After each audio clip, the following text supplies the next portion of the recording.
धमाकेदार खबरों की दुनिया में आपका स्वागत है। आज हम आपके लिए लेकर आए हैं वो सारी बड़ी खबरें जिन पर टिकी है देश और दुनिया की नजरें। चाहे राजनीति की उठापटक हो, खेलों में नया मोड़ या फिर मनोरंजन जगत के चर्चित किस्से, हर खबर आपको सबसे पहले यही मिलेगी। तो चलिए शुरू करते हैं दिन भर की सबसे बड़ी और सनसनीखेज खबरें।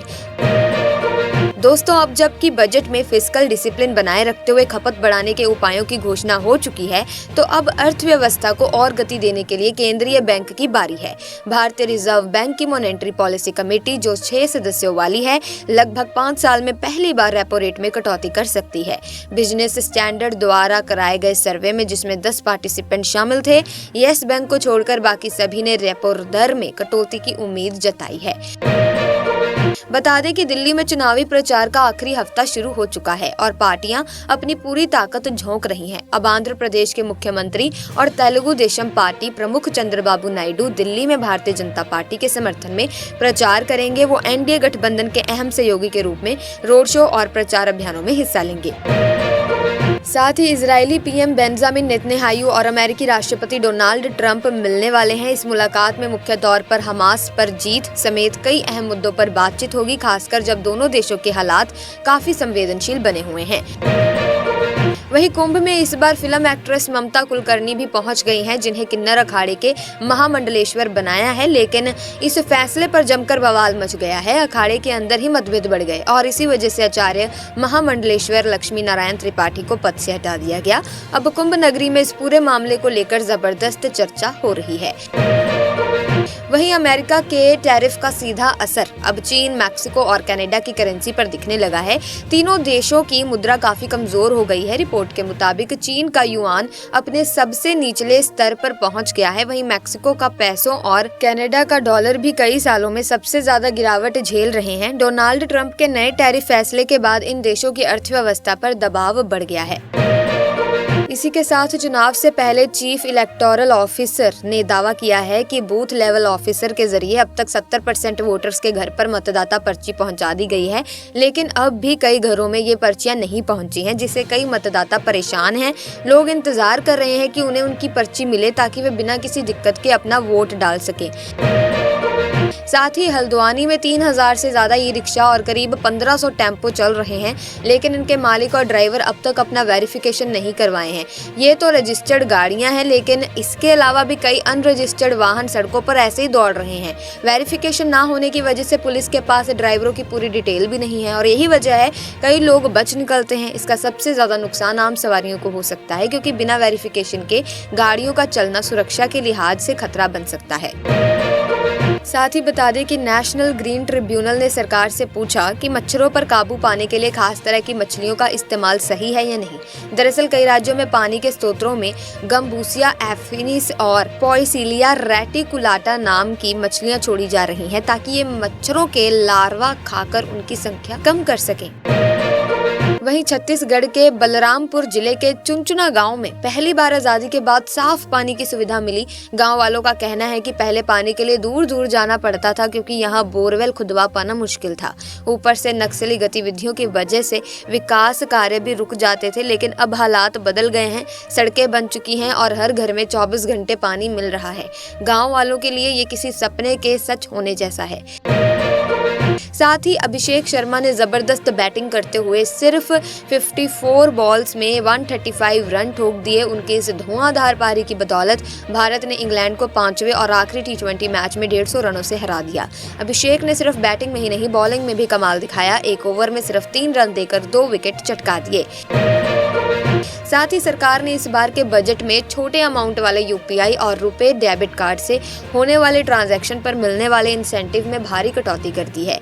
पहले जहां इसके लिए 2000 करोड़ रुपए रखे गए थे, वहीं अब सिर्फ 437 करोड़ रुपए का बजट दिया गया है, यानी करीब 78% की कटौती। इसका मतलब ये हुआ कि अब डिजिटल पेमेंट को प्रमोट करने के लिए सरकार की तरफ से पहले जितना सपोर्ट नहीं मिलेगा। योगी आदित्यनाथ जी ने बताया कि देश में आजादी के 65 सालों में सिर्फ 23 आर्द्र भूमि चिन्हित की गई थी, लेकिन पिछले 10 सालों में 63 नए स्थानों का पता चला है। उन्होंने गोंडा में विश्व आर्द्र भूमि यानी कि वेटलैंड दिवस के मौके पर आयोजित कार्यक्रम में कहा कि सरकार ने एनवायरमेंटल प्रोटेक्शन के लिए पिछले 8 सालों में 2 करोड़ 10 लाख पौधे लगाए हैं। साथ ही मुंबई एयरपोर्ट पर कस्टम अधिकारियों ने कल करीब 1 किलो 649 ग्राम कोकीन जब्त की, जिसकी कीमत लगभग 16 करोड़ 49 लाख रुपए बताई जा रही है। ये कोकीन एक यात्री के पास पाई गई जो पेरिस होते हुए ब्राजील में आ रहा था। अधिकारियों ने 27 और 28 जनवरी की रात को उसे गिरफ्तार किया। 5 दिनों तक चले अभियान में कुल 170 कोकीन के कैप्सूल बरामद किए गए। फाइनेंस मिनिस्टर निर्मला सीतारमण ने बजट पेश किया और काफी बड़ी घोषणाएं की।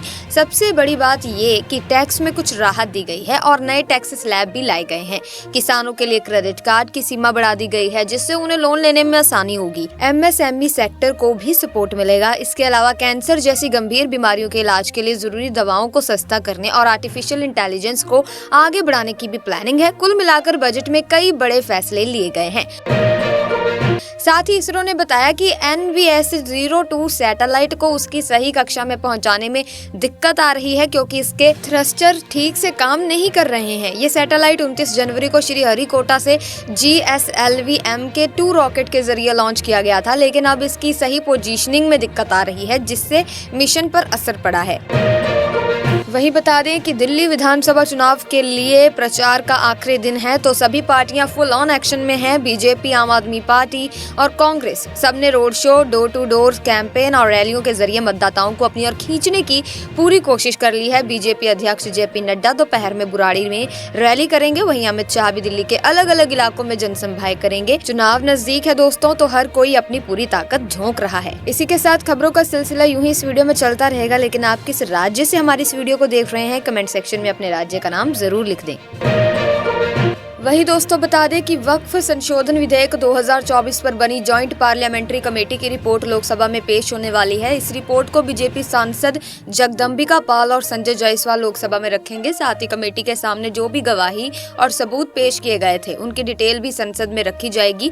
वैसे ये रिपोर्ट 30 जनवरी 2025 को ही लोकसभा अध्यक्ष ओम बिरला को सौंप दी गई थी, लेकिन आज इसे फॉर्मली सदन में पेश किया जा रहा है। दिल्ली के RK पुरम इलाके में पुलिस ने एक बांग्लादेशी नागरिक को गिरफ्तार किया, जो पिछले 10 साल से गैर कानूनी तरीके से यहां रह रहा था। पुलिस का कहना है कि उसे डिपोर्ट करने की प्रक्रिया शुरू कर दी गई है। वैसे दिल्ली पुलिस इन दिनों अवैध रूप से रह रहे विदेशी नागरिकों को पकड़ने के लिए एक स्पेशल ड्राइवर चला रही है, ताकि ऐसे मामलों पर सख्ती से कार्रवाई की जा सके। वहीं मौसम विभाग ने बताया कि बिहार, ओडिशा, असम, मेघालय, पंजाब, हरियाणा और चंडीगढ़ में सुबह और रात के वक्त घना कोहरा छाया रह सकता है। इसके अलावा राजस्थान में कुछ जगहों पर हल्की बारिश हो सकती है और बिजली चमकने की संभावना भी जताई गई है। वहीं अगले 2 दिनों में पश्चिमी हिमालयी इलाकों में हल्की से मध्यम बारिश या बर्फबारी हो सकती है। तो अगर आप इन इलाकों में हैं तो मौसम का अपडेट जरूर चेक कर लें। इसी के साथ दोस्तों, अगर आप खूबसूरत फूलों और हरियाली का मजा लेना चाहते हैं तो अमृत उद्यान घूमने का ये बेहतरीन मौका है। राष्ट्रपति भवन में स्थित ये गार्डन आज से आम लोगों के लिए खुल गया है। राष्ट्रपति द्रौपदी मुर्मू ने इसका उद्घाटन किया था। अच्छी बात यह है कि 30 मार्च तक आप यहाँ जाकर इस शानदार नज़ारे का लुत्फ उठा सकते हैं। तो अगर आप दिल्ली में हैं तो एक बार अमृत उद्यान जरूर घुमाइए। वहीं नारायणगढ़ में सरकारी गोदाम के करीब 10,040 बोरियां गेहूं और अम्बे राइस मिल से 10,756 क्विंटल धान गायब हो गया। मतलब कुल मिलाकर करीब 28,682 बोरियां उड़न छू हो गईं। अब सोचो, सरकार को गेहूं में करीब 1 करोड़ 14 लाख और धान में करीब 2 करोड़ 50 लाख रुपए का नुकसान हो गया। ये घपला कैसे हुआ, किसने किया, अब जांच चलेगी, लेकिन इतना बड़ा माल कैसे गायब हो गया, ये सोचने वाली बात है। साथ ही आपको बता दें कि डोनाल्ड ट्रंप फिर से दुनिया भर में ट्रेड वॉर शुरू करने की धमकी दे रहे हैं। पहले तो मैक्सिको और कनाडा पर 25% टैरिफ लगा दिया और चीन पर भी 10% टैरिफ लगाया। अब ट्रंप ने यूरोपीय यूनियन को भी चेतावनी दे दी है। उन्होंने कहा कि यूरोपीय संघ से आने वाली चीजों पर बहुत जल्द नए टैरिफ लगाए जाएंगे। मतलब इस बार ट्रंप ने यूरोपीय संघ को भी तंग करने की धमकी दी है। अब देखना होगा कि ये नया विवाद कहां तक जाता है। वहीं दोस्तों, हरियाणा के मुख्यमंत्री नायब सिंह सैनी दिल्ली विधानसभा चुनाव में भाजपा के लिए एक अहम ताकत बनकर सामने आ रहे हैं। वो अपनी वीआईपी इमेज से दूर रहते हैं। सिर पर यमुना का पानी भरा मटका रखकर दिल्ली के पूर्व मुख्यमंत्री अरविंद केजरीवाल को फिर से यमुना का पानी पीने की चुनौती दे रहे हैं। ये तो मजेदार है कि सैनी ने इस तरह से केजरीवाल को निशाने पर लिया है।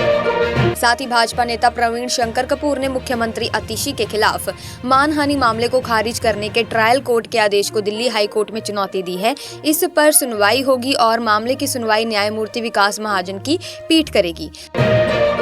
साथ ही ग्रैंड मास्टर आर प्रज्ञानंद ने शानदार वापसी करते हुए रविवार को विश्व चैंपियन डी गुकेश को टाई ब्रेकर में 2-1 से हराया और टाटा स्टील शतरंज टूर्नामेंट का खिताब जीत लिया। हालांकि दोनों भारतीय खिलाड़ी अंतिम दिन अपनी बाजियां हार गए थे, लेकिन फिर भी उनके बीच खिताब के लिए टाई ब्रेकर मुकाबला हुआ। दोस्तों, इस साल जनवरी महीने में जीएसटी से सरकार को करीब 1.95 लाख करोड़ रुपीस का राजस्व मिला है, जो कि पिछले साल जनवरी के मुकाबले 12.3% ज्यादा है। इसमें से केंद्रीय जीएसटी का हिस्सा 36,070 करोड़ रुपए है और राज्य जीएसटी का 44,942 करोड़ रुपए। मतलब जीएसटी संग्रह में एक अच्छी बढ़ोतरी देखी गई है। साथ ही हाल ही में इंडोनेशिया की राजधानी जकार्ता में भगवान मुरुगन के लिए एक नया मंदिर खोला गया है। खास बात यह है कि इस मंदिर का उद्घाटन महाकुंभिषेकम के साथ किया गया है।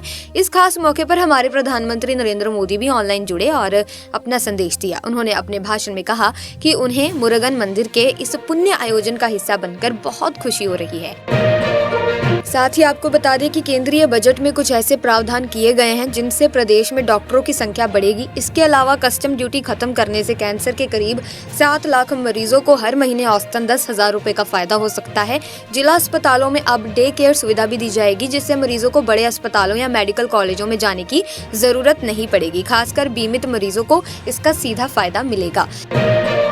साथ ही आपको बता दें कि भारत से चावल की एक और खेप बांग्लादेश के मोंगला बंदरगाह पहुंच गई। इस खेप में कुल 16,400 टन चावल था, जो 2 जहाजों के जरिए लाया गया। इसमें से 7,700 टन चावल ओडिशा के धर्मा बंदरगाह से और 8700 टन चावल कोलकाता से लाए गए। ये चावल एक समझौते के तहत भेजे गए हैं, जिसमें भारत बांग्लादेश को 30,000 टन चावल भेजेगा। इसका 40% मोंगला बंदरगाह पर और बाकी चट्टगांव बंदरगाह पर लाया जाएगा। वहीं बता दें कि भारतीय अमेरिकी गायिका और एंटरप्रेन्योर चंद्रिका टंडन ने हाल ही में ग्रैमी अवार्ड्स में बेस्ट न्यू एज एम्बियंट या चैट एल्बम श्रेणी में अपना पुरस्कार जीता। उनका एल्बम त्रिवेणी इस अवार्ड के लिए चुना गया। यह अवार्ड लॉस एंजलिस के crypto.com एरिना में आयोजित 67वें वार्षिक ग्रैमी अवार्ड्स समारोह में दिया गया। वहीं मणिपुर हिंसा मामले पर सुप्रीम कोर्ट में फिर से सुनवाई होगी। कोर्ट ने मणिपुर के मुख्यमंत्री एन बीरेन सिंह के लीक हुए ऑडियो टेप को लेकर CFSL से सरकारी फोरेंसिक लैब रिपोर्ट मांगी है। सीएम बीरेन सिंह पर कुकी जनजाति के एक याचिकाकर्ता ने मणिपुर हिंसा भड़काने का आरोप लगाया है। साथ ही दोस्तों, गीडा के बागागाड़ा में देर रात 2:30 बजे एक तेज रफ्तार रोडवेज बस सड़क किनारे खड़ी ट्रक से टकरा गई। ये बस प्रयागराज से आ रही थी और हादसे में 12 यात्री घायल हो गए। कहा जा रहा है कि बस के चालक को झपकी आ गई थी, जिससे बस अनियंत्रित हो गई और ट्रक से टकरा गई। घायलों में से 7 को हल्की चोटें आईं और वो अस्पताल नहीं गए, सीधा घर लौट गए। साथ ही दिल्ली विधानसभा चुनाव के कारण फरवरी में कुछ दिन शराब की दुकानें और बार बंद रहेंगे। दिल्ली आबकारी विभाग ने ड्राई डे की लिस्ट जारी की है। इसके मुताबिक 3 फरवरी की शाम 6 बजे से लेकर 5 फरवरी की शाम 6 बजे तक शराब की दुकानें बंद होंगी। खबरों का सिलसिला यूं ही इस वीडियो में चलता रहेगा, लेकिन आप किस राज्य से हमारी इस वीडियो को देख रहे हैं, कमेंट सेक्शन में अपने राज्य का नाम जरूर लिख दें। वहीं किसान क्रेडिट कार्ड की लिमिट बढ़ने से किसानों में काफी खुशी नजर आ रही है। अब बजट के बाद किसानों को कम ब्याज दर पर 5 लाख रुपए तक का कर्ज मिल सकेगा। हालांकि कुछ किसानों को अभी भी ब्याज दर के बारे में थोड़ी उलझन है। इसके अलावा पशुपालक और मत्स्य पालकों को भी इस बढ़ी हुई लिमिट का फायदा मिलेगा।